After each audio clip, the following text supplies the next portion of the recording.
Eu, visto por mim mesmo. Vendo este título, os leitores devem estranhar, mas à medida que o forem lendo, provavelmente concordarão. Primeiramente, não deve haver alguém tão misterioso quanto eu, uma vez que, até agora, na história da humanidade, não há registro de um ser humano semelhante a mim. Neste artigo, pretendo ser o mais objetivo possível, evitando a subjetividade. Portanto, gostaria que o lessem tendo isso em mente. Descreverei inicialmente o meu trabalho. Naturalmente, uma vez que eu objetivo a salvação da humanidade, não há como me desviar um passo sequer desse caminho. No momento, o trabalho no qual concentro maior empenho é escrever letras no papel, ou seja, caligrafias. Atendendo ao pedido de numerosos membros, estou me esforçando ao máximo a fim de satisfazê-los nesse sentido. Os fiéis, pendurando essa caligrafia ao pescoço e mantendo-a junto ao peito, como um objeto de proteção, levantam a palma da mão em direção aos doentes a uma distância de alguns centímetros e procedem à irradiação da energia espiritual. Através desta, infalivelmente, o sofrimento causado pela doença é aliviado. Além disso, enfermos que foram desenganados pelos médicos como portadores de doença grave e estavam à beira da morte são curados por membros que ingressam na fé há poucos meses. Saudáveis, eles retomam a vida em sociedade. Exemplos como este ocorrem diariamente e inúmeras vezes. É natural o espanto daqueles que presenciam os milagres de ressuscitação. Trata-se da possibilidade do prolongamento da vida humana, considerado impossível por todos desde tempos remotos. Provavelmente, isto se tornará uma grande questão mundial. A gratidão e a profunda emoção daqueles que foram salvos são incomensuráveis. Diariamente, forma-se uma pilha de relatos e cartas de agradecimento sobre minha mesa. Cada vez que os leio, não consigo conter as lágrimas de emoção. Denominei de Jurei esse método de imposição das mãos em que a pessoa traz a caligrafia ou Hikari junto ao peito. Seu resultado não se limita à cura de doenças. Os exemplos são incontáveis. Afugentar ladrões que estavam prestes a abrir a porta, pessoas que caíram de penhascos ou que foram atropeladas por trens ou automóveis, salvaram-se sem nenhum arranhão. Outras foram poupadas do infortúnio do incêndio, entre outros. Em especial, aos milagres relacionados à agricultura. As plantações de trigo que estavam prestes a secar recuperaram-se com a administração de Jurei. Através desse método, evitam-se pragas e aumentam-se infalivelmente a produção, além de não serem raros os casos de revigoramento de cavalos e bois que estavam condenados à morte por veterinários. Ademais, os pobres libertam-se do sofrimento da pobreza, os lares sombrios tornam-se alegres. Assim, desde o instante em que se coloca o Hikari no peito, o destino começa a melhorar. Estes inúmeros milagres estão publicados na revista Chijo Tengoku e no jornal Hikari. Com uma leitura atenta, é possível ter uma ideia melhor do que se trata. Dentre os feitos de grandes santos e religiosos desde a antiguidade, encontramos milagres em que eles conseguiram a salvação de doentes individualmente. Ao mesmo tempo, existem exemplos de pessoas que seguiram as religiões desses santos religiosos e receberam a graça de serem curadas.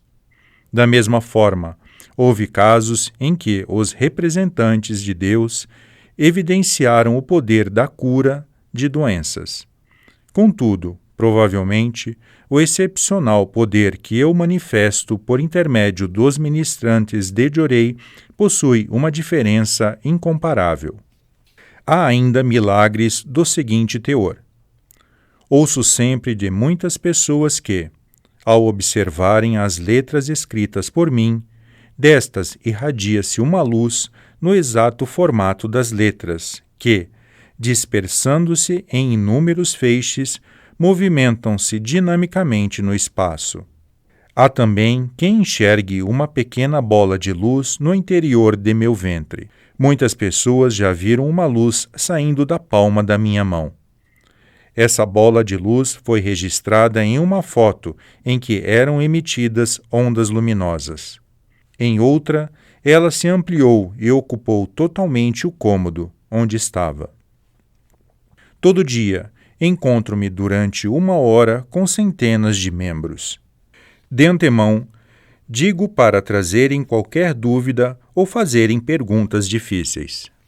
Desse modo, dentro da hora estabelecida, há dias em que recebo dezenas de perguntas. Entretanto, posso afirmar que praticamente não há nenhuma que eu não consiga responder. Naturalmente, todos os dias são indagações diferentes.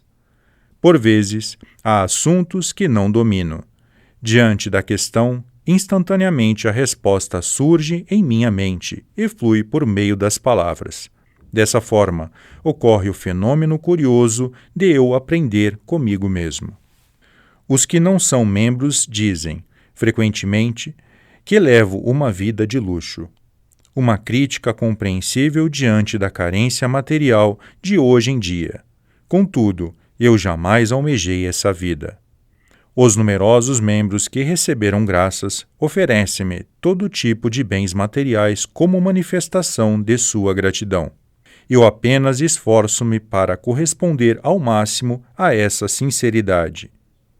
Em se tratando de dinheiro, caso eu precise de certo valor para a obra da salvação, misteriosamente, a quantia necessária chega às minhas mãos de forma natural. O desenvolvimento da Igreja está ocorrendo dia a dia, mês a mês, conforme os senhores membros podem comprovar. Por esse motivo, nada se sucede de acordo com minha vontade, mas sim conforme a vontade de Deus. Sou utilizado livremente. Em suma, acredito que não passo de uma marionete manipulada por Deus. Portanto, fico a me observar com profundo interesse, pensando no que Deus me fará executar em seguida. É um fato realmente misterioso. Além disso, há diversas obras que estou empreendendo e também os hobbies relacionados a elas. Deve ser rara uma pessoa com tantas habilidades como eu. Vou escrever a esse respeito. É dispensável dizer que sou um religioso. Contudo, não sou considerado como tal. Então, o que sou? Soa um pouco estranho, mas seria bastante adequado se me considerassem um empreendedor da salvação. Ouço constantemente que meus discípulos salvam diariamente muitas pessoas e, por manifestarem milagres, são respeitados como deuses vivos. Nessas ocasiões, acho graça e digo: se é desse jeito, significa que sou uma espécie de criador de deuses vivos. Eu pinto quadros, faço caligrafias, componho poemas, escrevo livros, romances, letras para músicas, artigos para revistas e jornais e sou inclusive redator. Com o objetivo de construir pequenos protótipos do paraíso terrestre, ainda elaboro o projeto e supervisiono a construção de edificações e jardins, o cultivo de flores, a decoração de interiores, a agricultura e assim por diante. Quem já viu o Jardim Sagrado de Gora, em Hakone, e o que está atualmente em construção em Atami, há de concordar. A seguir, falarei a respeito dos meus interesses e gostos. Aprecio as obras de artistas expoentes desde os meus 14 ou 15 anos, não importando se são antigas ou contemporâneas.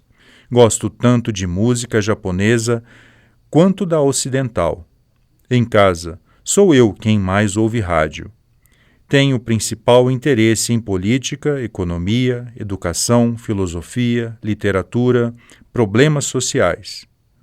E como nunca negligencio a pesquisa desses assuntos, pretendo apresentar, com regularidade, esse extenso conhecimento por meio da publicação de livros. Resumindo, se eu me classificasse em termos profissionais, haveria uma rica diversidade: religioso, pesquisador de política, economia e educação, escritor, crítico de civilização, especialista sui generis em medicina, poeta, pintor, calígrafo, arquiteto, paisagista, agricultor, crítico de arte e música e assim por diante. A Canon de 1000 braços, Senju Canon, tem 40 braços e cada um desempenha 25 atuações. Desse modo, a soma totaliza 1000 braços que executam todos os meios de salvação. Por esse motivo, costumo pensar: parece que Deus me faz atuar como a Canon de 1000 braços. Gostaria de escrever mais, porém, como ficaria muito extenso, deixarei o restante por conta da imaginação dos leitores. Esta é a minha essência vista por mim mesmo. Por Meishu Sama, em 30 de janeiro de 1950. Reminiscências sobre Meishu Sama, volume 2.